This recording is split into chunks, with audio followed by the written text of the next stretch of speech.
So I want to tell you a story today about intelligence and intelligence collection. And when you talk about intelligence, unless there's been a well-known leak in the press or something, there aren't a whole lot of examples to talk about. And we'll certainly talk about those. What I was really wanting to do today is talk about some actual projects.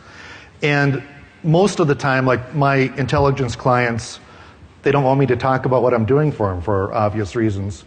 Sometimes I get lucky, like 2 years ago, and had a client where we did a project maybe like 6, 7 years prior. I was able to talk about that, but normally that's not the case. So a couple years ago, I decided that I wanted to become my own intelligence client. Okay? So what I ended up doing is I went into business with my girlfriend, and we have an online retail business. And it's doing pretty well. We're in our second year, and it's growing.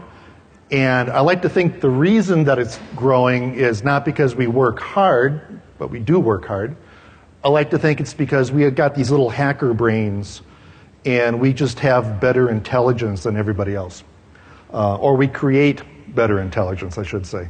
So I'm going to show you some absolute concrete examples of how we create and apply intelligence in our own business, in addition to the other examples I'm going to show. So I'm going to show you how we do intelligence campaigns, not only on our competitors, but also on the sales channels that we use. And I'll describe why that's important in a bit here. The other thing that's important for retail businesses is you want to know exactly what kind of inventory to buy before you buy it. I'll show you the intelligence that we use to do that. And I'm also going to show you how we manipulate markets. Or, as I tell my mother, how we protect our investments. All right, so when people hear the word intelligence, usually they think immediately military intelligence, right? Well, there's not a whole lot of that applies to what we do. The other side of it is either business intelligence or competitive intelligence. And those two are really pretty different, but I think it's important that we describe the differences between the two. Business intelligence is what's happening within your business. You use internal data, and you focus on knowing your operations, and you focus on knowing your resources. And what you're really trying to do is make your whole operation just more effective and more efficient and everything. And that's all very useful, but it's also very different than competitive intelligence. Because with competitive intelligence, you're trying to find what's happening outside your organization. And it doesn't matter if you are a business or a political organization or if you are an investigative journalist trying to collect information. This is all more competitive intelligence. You're using external data, and your focus is on knowing your competitors and you knowing your markets. So this is the area where we're going to live today. We're going to live in the competitive intelligence area.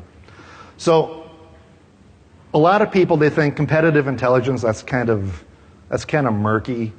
But it's important to know that competitive intelligence is taught in every top business school. In fact, if you are running a business, it's your responsibility to do this kind of stuff. And it's also important to know that there is actually a professional association of people who do competitive intelligence with newsletters and conferences and the whole shop. So I want to talk about the title a little bit, Applied Intelligence. So when I'm talking about applied intelligence, I'm talking about intelligence that's actionable, all right? Something that's going to change the way you're doing things. The problem is that most of the intelligence that's collected for the organizations that do collect it, it's not actionable. It won't actually change what they're doing. And the other problem is most organizations tend to over-collect intelligence when they do collect it. So when you do that, it comes at a higher cost and you've got more exposure. The other thing is that a lot of the intelligence that's collected is done because people just feel obligated to collect it, not with any real reason.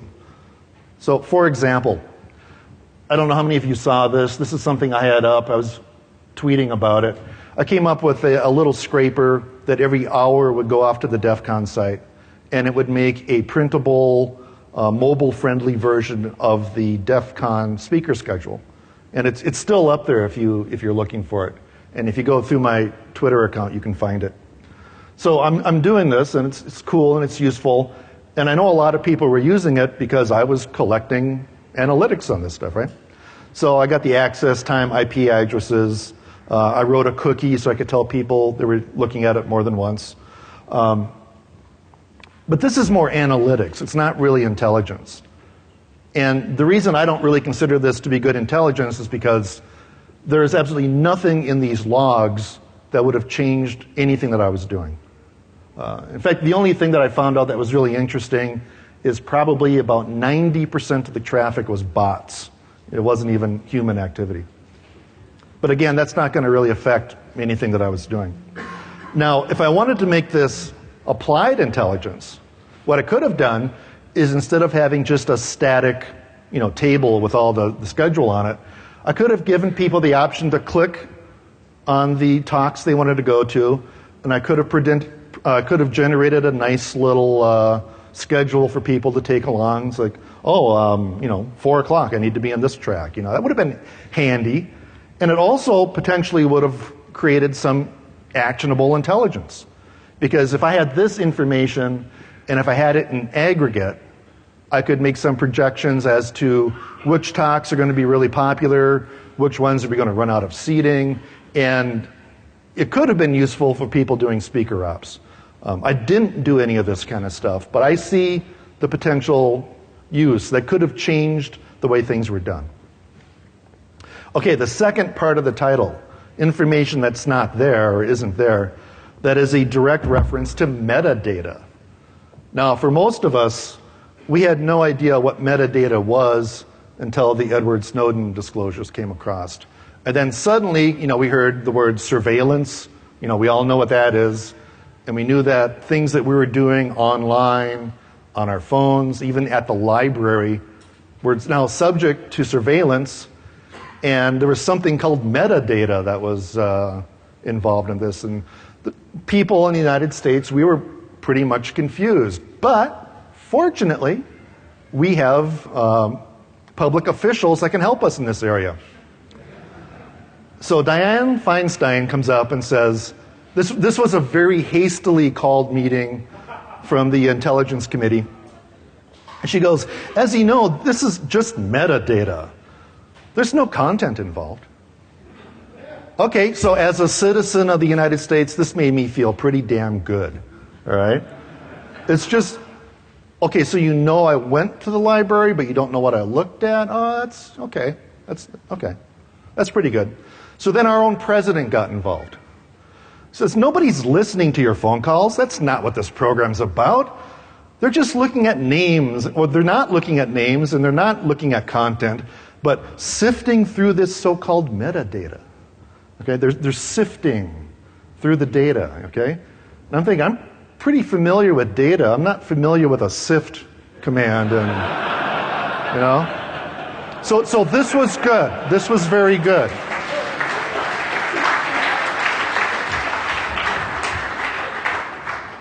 This was very good because now I know more about metadata. You can sift it, okay? So I'm starting to feel pretty good about metadata. But I really got confused then when Michael Hayden, who is the former NSA boss, chimed in, and he said, oh, we kill people based on metadata.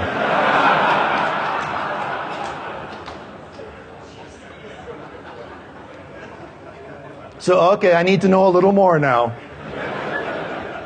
I need to know just a little more. Okay, so metadata. Metadata is so important, and it's largely misunderstood. And we probably all know that metadata is data that describes other data, right? But more importantly than that, it's data that provides context for information. And usually the very best metadata doesn't even really exist. It needs to be created, all right? And that's where the fun is. That's where the data hacking happens. So if you study metadata, academically in college, they've got this whole plethora of kind of categories for metadata. I like to keep it simple and say there's two kinds, basically. There's parametric data, and that's data that has to be collected or created. And then there's embedded data, and this is probably where most people got familiar with metadata initially, like in the 90s. And that's generally user-created. It tends to be kind of stuff like the embedded headers in a digital photograph that describes the camera that was used, when the picture was taken, the f-stops, geocodes. In fact, this stuff has become like a whole branch of law now because this is all submissible in courts. So I've got a couple of examples of these and some of the data that's leaked this way. This is one I actually used last year if you're at my talk, and I'm using it again because I just love it.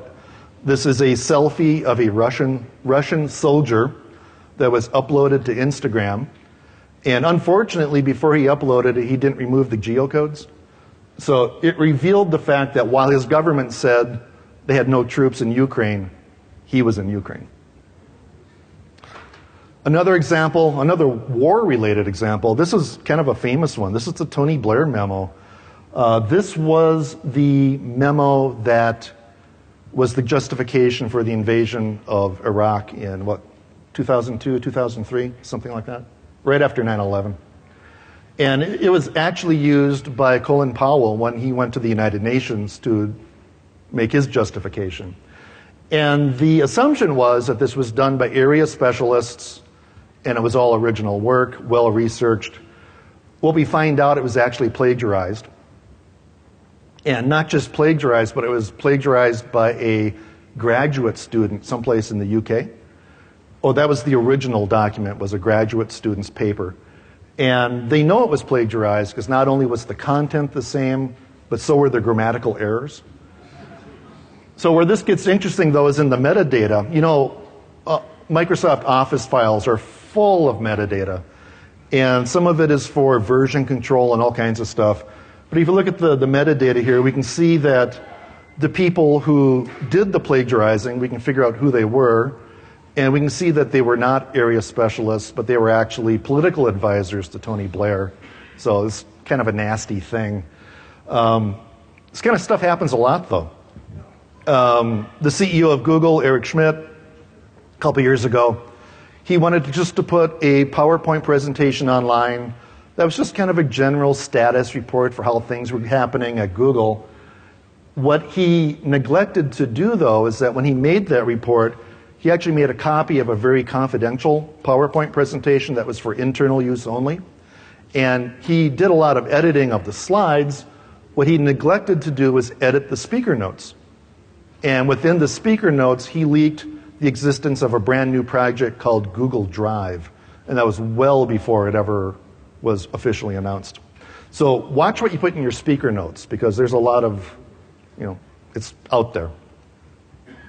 Okay, so let's talk, that was embedded metadata. Let's look a little bit about parametric metadata and see how that's used. So according to the NSA, this is their own admission, this is what they collect. They collect phone numbers of parties making phone calls. They collect the time a call was placed. They collect the duration of a phone call, and also who initiated the call, okay? Well, that's kind of invasive, right? But it's actually, they're not doing anything that any Android app isn't making available to the developer, right? I mean, stuff's in there. It's in all your phones if you have an Android. But with this metadata, you can get a lot of really interesting stuff. What they're really after is the relationships between callers, okay? Because the metadata creates the context within the phone calls, how they were placed, and within that, you can figure out the relationships of the callers. And these relationships can then be profiled, and once you've profiled them, you can pick out the anomalies and outliers. And at that point, it becomes possible to differentiate between a phone call being made by a parent at work to their child, making sure they got home from school okay. That phone call is going to look very different than some criminal operative calling in for instructions. It's going to look very different. And they're also able to identify things like burner phones, because those things are big outliers that kind of stick up when all this stuff gets profiled.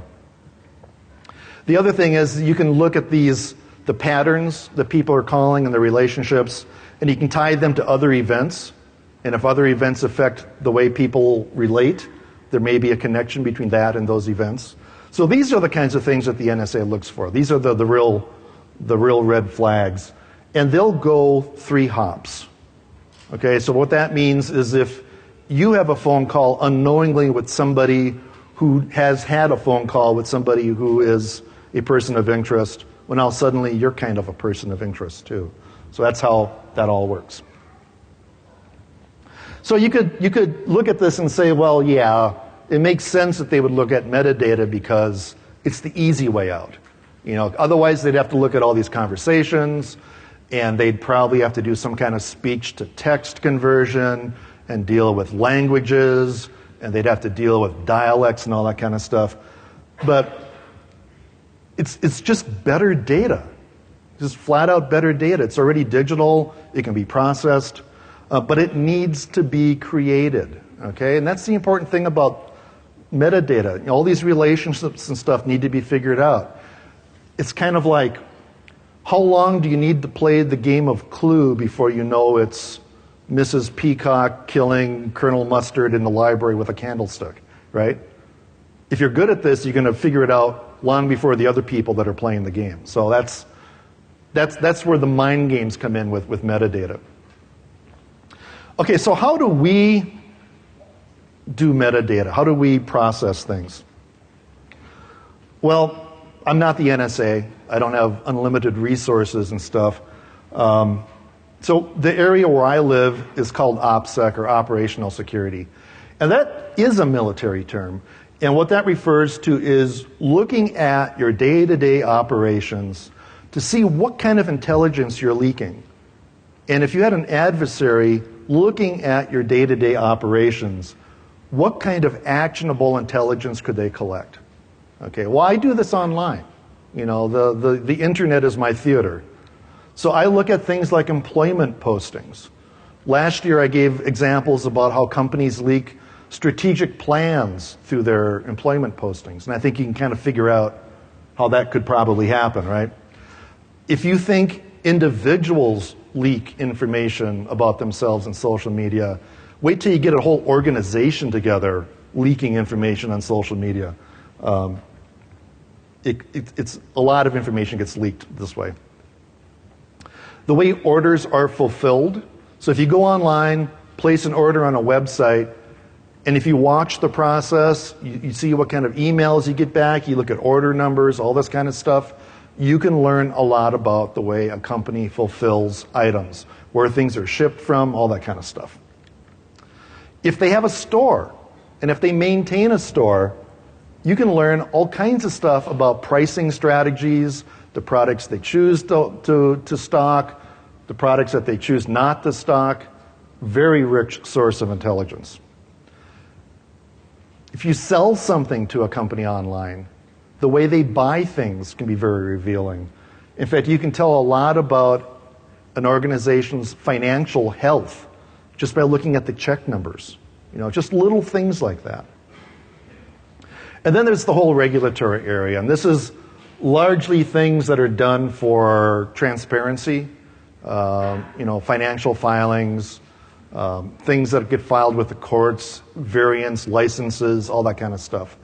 Together, this is where I get competitive intelligence from. This is where I live.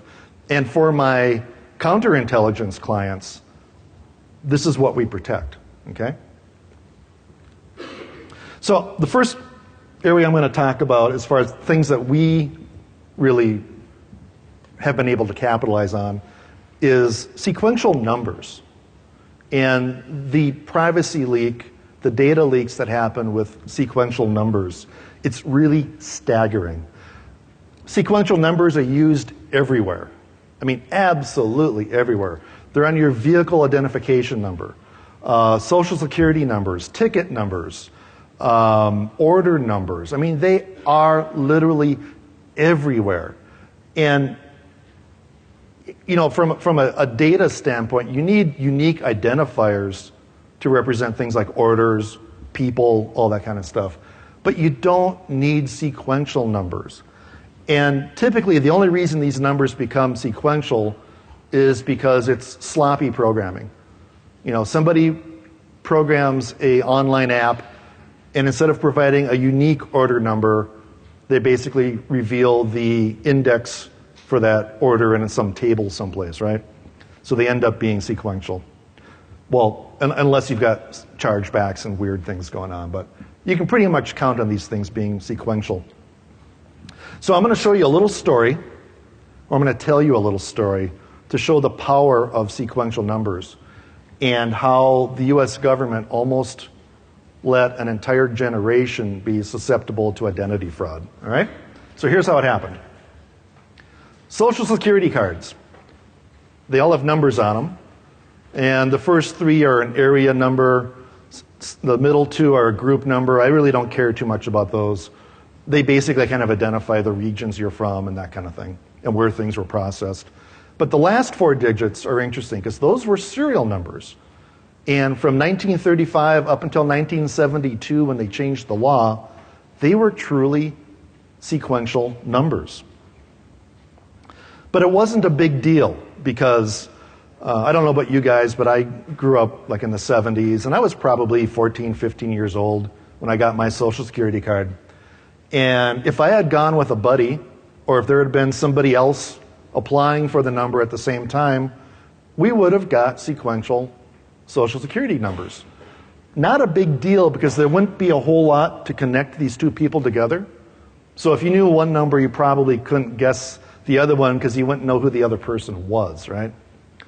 Well, this all changed in 1972.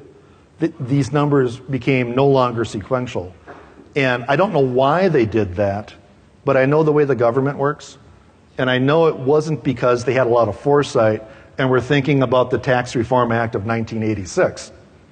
Because in 1986, the IRS said, if you are going to declare a dependent on your taxes, that dependent needs to have a Social Security number.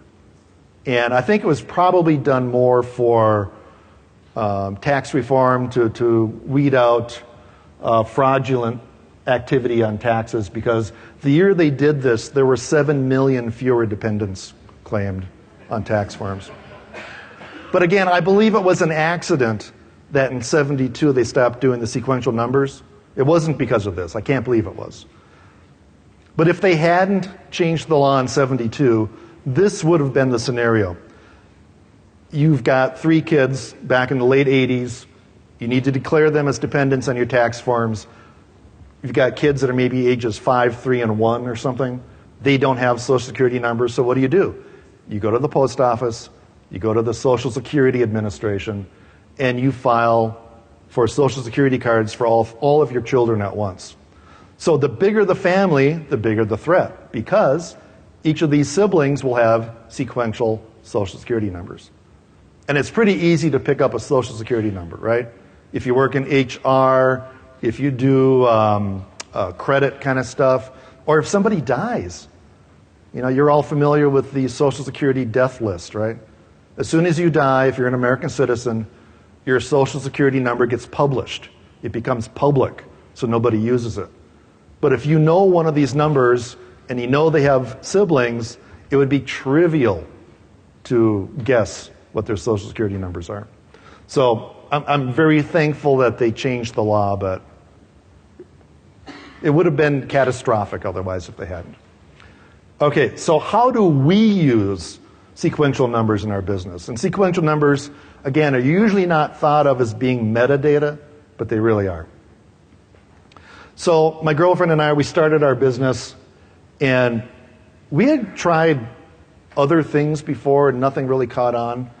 But we got excited about this one because our month-to-month sales were pretty good. We were having like 150% increase in sales pretty consistently every month that we were going on this.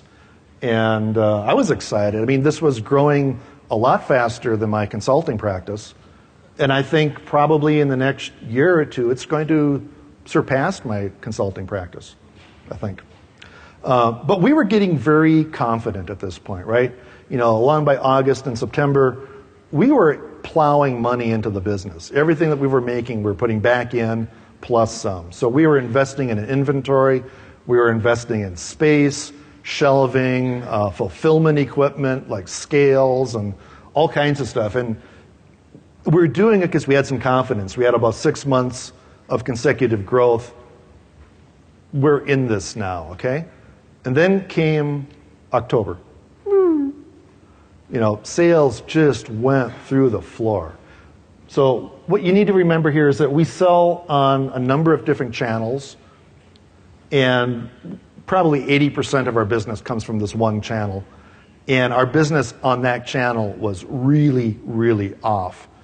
And we were getting very concerned because we were still plowing money into this business, right?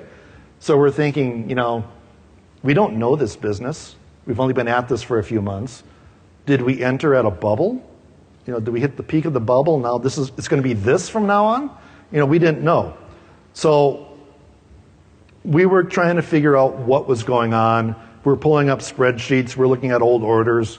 We were trying to get a clue, right? So my girlfriend's reading off order numbers and amounts and stuff, and I'm plugging things into a spreadsheet. And we both noticed at about the same time that the order numbers were getting bigger. And then it was like, okay, we need to find 2 orders that were close together. And we found 2 that were placed almost at the same time. And the order numbers that we were getting from this channel were incremental.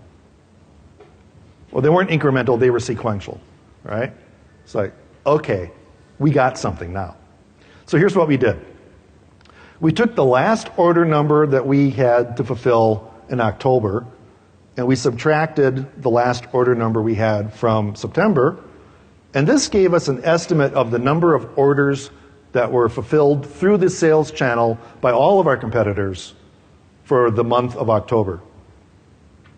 Pretty cool, huh? We knew that they fulfilled 6,500 orders, roughly, that month. This was our bad month, mind you.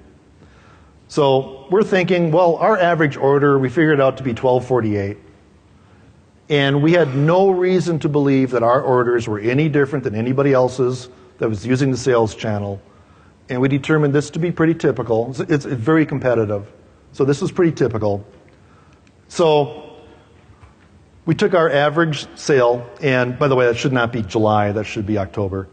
We multiplied it by the number of orders that we estimated for October, and we figured out that the gross sales on this channel in the month of October, our bad month, was just over $81,000. All right, that's pretty cool. So now let's look at the other months. So we took the last order number from the last order that we fulfilled coming from the sales channel from April, May, June, July, all the way through October, and we were able to figure out the number of orders that were placed, right? And from this, we were able to figure out the gross sales for that channel, right? Fun with metadata. Cool stuff, right? We were happy because we looked at our October sales, and it's like, well, it's not consistent with the channel. The market is fine. We screwed up someplace. We did something that caused our sales to be off, or maybe it was just a fluke. But we did not enter the market at the beginning of a bubble. So we were able to sleep much better at night knowing this, okay?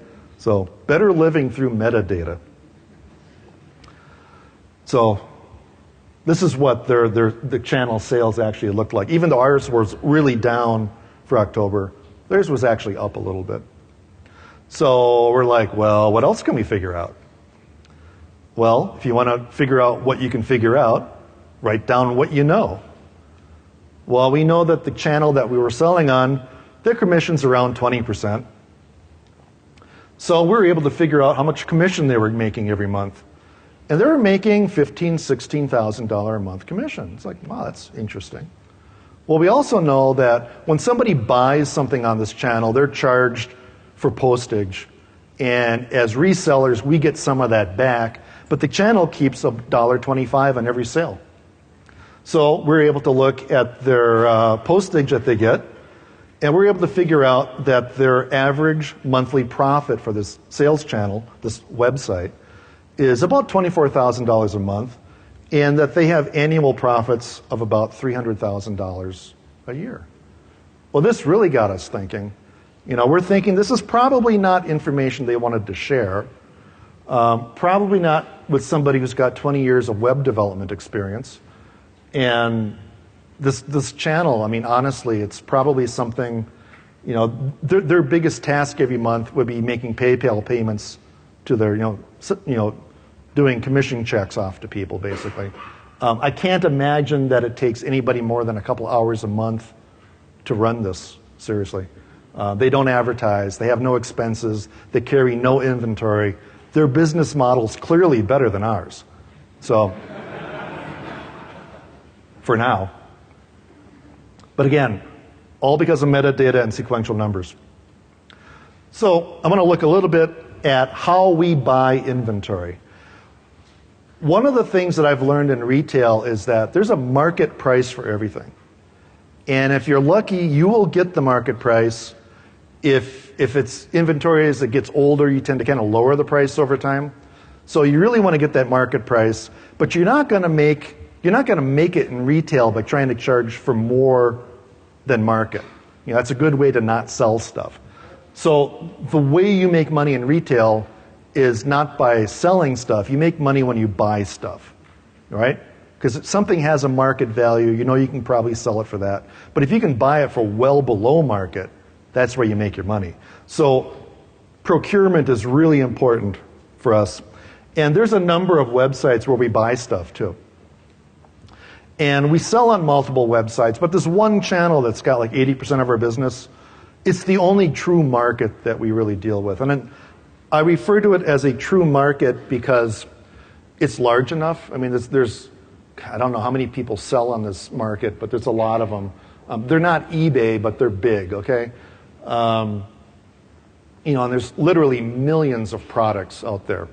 So it's mature enough. There are enough professional sellers out there. There's enough market demand, supply and demand curve going on so that it is a true market. And if you want to know what the market value is for something, you go out and look in here. So what we do is we have bots, we have software that goes off and autonomously looks for things that we might want to buy, and it compares them to our main channel where we sell, and it looks for market prices, and it comes up with a little report like this for us. This would be really time consuming to develop on our own.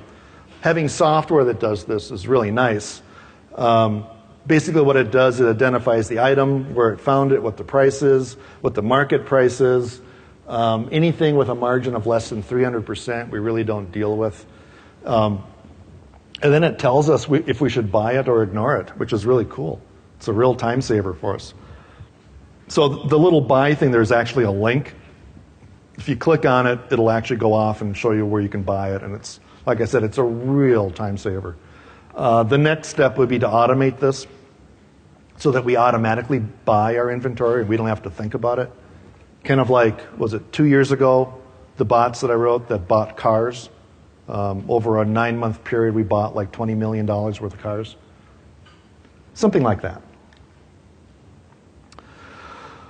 So one of the reasons that we're able to do this is because we're selling unique items. And there are major, major privacy issues for retailers that sell unique items. So unique items, truly unique items, would be things where there's only one of. So real estate. You've got an address, there's one piece of real estate there. Vehicles, you've got a stock number, you've got a VIN, it directly identifies a specific vehicle. Original art is another one. You can only have one copy of an original art, unless it's like a signed photo or something. Even then, you've got a numbering system to identify it. Then there's also likely unique items. That would be things like first edition books, autographed items, most used things. And these are things where it's possible that you've got 2 copies of something, but you probably don't. It's rare enough where they only probably have 1 copy of a first edition of Catcher in the Rye, for example, because it's rare enough. So when you've got a situation like this, here's what we do. Remember that we were very new to this. We did not know this industry at all, but we wanted to learn. And what we did is we wrote software that automatically collected the entire inventory of what we consider to be our main competitors. And this channel actually made it really easy for us to do this because they actually list the top resellers on the channel. So we would look at all of their inventory, and we would do it again. And basically the delta, the difference between these two over maybe like a day or a week's time, would give us metadata that described what they sold and for how much, and also what didn't sell during that period. So this is how we learned about our competition. And we did this a lot. So the more of this we did, the more metadata we got that described what sold, how much, how long their inventory stayed online before it was sold, and again, what didn't sell. And the way we're able to do this is because you look at the inventory one day, you look at it another day. If something's missing here, you assume that it sold for the last known price, right? And this is, I mean, you can tell so much about businesses that sell unique or probably or likely unique items. And if you think of all the businesses out there that put all their inventory out online, you can study this to the point where you can almost do their books for them. You know what their money is coming in. So, okay, one more. How do we protect our investments? Well, we have software that looks for situations like this. So if we're seller C and our price is $19.50 and we're competitive with sellers D and E that are selling for a little bit more of this, we have software that'll go out and it'll flag situations like this where people, for whatever reason, they're dumping stuff for below market value. So we have software that goes off and we immediately buy these things, okay? This is how we kind of pseudo-manipulate our markets. So if we find things that are underpriced like that, we just buy them, they become our inventory, and we're protecting our investment. But again, we couldn't do this without intelligence. And like I said, I have to believe if we were just typical sellers, we would just kind of not be doing that well. You got to really know the business. And in our case, our proprietary intelligence tools and our collection of metadata really make the difference for us. So if you find this kind of thing interesting, you can follow me on Twitter, and I'll leave my Twitter handle up for the rest of the slides here. I tend to almost live tweet while I'm developing, like I'll talk about bugs I'm finding in my own code and stuff like that. The other thing you can do is watch the Defcon website. This set of slides will be made available on that website. These are much more complete than what you've got on your conference DVD. There was also an article written about me in the Christian Science Monitor last week. That's something you might want to check out. 6 of my other Defcon talks are online. They're all on YouTube. And with the exception of, I think, 1, they all involve intelligence and competitive intelligence. And then finally, the last thing you might want to do is, this is the book that I wrote. This is actually the second edition of the book I wrote. And right after this, I am heading over to the No Starch booth to do a book signing. If you just have a question, that'd be a great time to sit and talk. And I'd really love to see you there. So thank you very much.